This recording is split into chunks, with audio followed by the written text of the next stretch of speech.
All right, we're gonna work it out right now. Brothers and sisters, we're joined together today to believe in the power of metal. Metal Church. Brothers and sisters, sing what Jesse has for thee. Your creativity, right there on your TV. Skills for you and me. Partake in the glory, Metal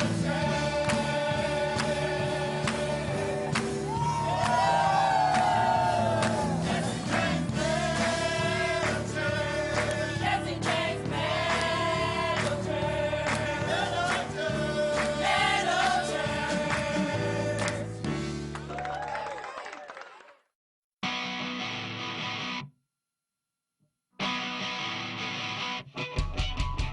So we got this panel fit pretty good, this top piece, so what we need to do now is just trim this kind of ragged edge off and get it kind of uniform, and then we'll make the front panel that wraps around. So, you know, something like this where it's an organic shape and you don't really have anything to scribe off of, I'll just kind of sneak up on it and trim it, you know, a little bit past the center of the radius.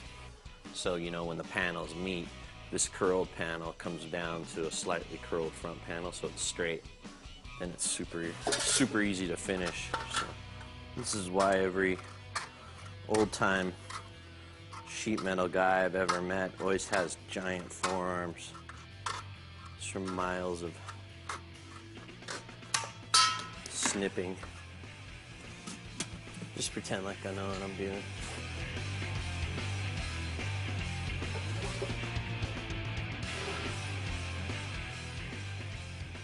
Use chipboard to make a pattern for the front panel by tracing over your existing tank or buck. I really don't have any idea how many gas tanks I've made. In the last 10 years, I've probably made 300. I went through my patterns a while ago, and there's like 75 patterns that I saved. So, you know, in each of those tanks were probably 3 or 4 tanks each. So, do the math. No, I left it probably a ½ inch tall, because I'm going to take it and put a little 90-degree break on this lower edge, so when we do the tunnel and everything, it'll be a nice radiused corner and won't be just metal butted against metal for the bottom corner, because that pretty much for gas tanks always fails.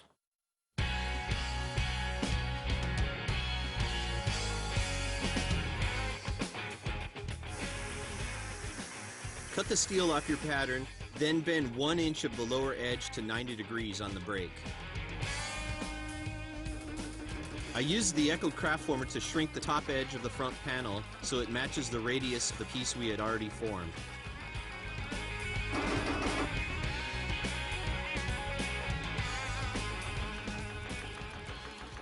I start shrinking on the craft former and finish it off on the pull max.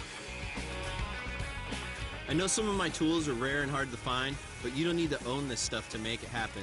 Just do like I did when I started out, but I had nothing, and I just used to borrow all my friends' tools or go to shops that had them and buy everybody pizzas for lunch, or smash the window when they weren't there at midnight. Now this is the exciting part. Once you have the right curve, scribe around your gas tank and trim off that extra edge. The welding process is pretty critical on a gas tank. If it's not clean, and if it has like, you know, any kind of dirt in it, it'll make porosity happen, which will be a air bubble in your weld, which will be a place where the gas tank can fail or fracture, and especially on a motorcycle, the tank is usually above the motor, so failing means fire on your crotch. For steel gas tanks, I choose TIG welding, one of the cleanest forms of welding there is.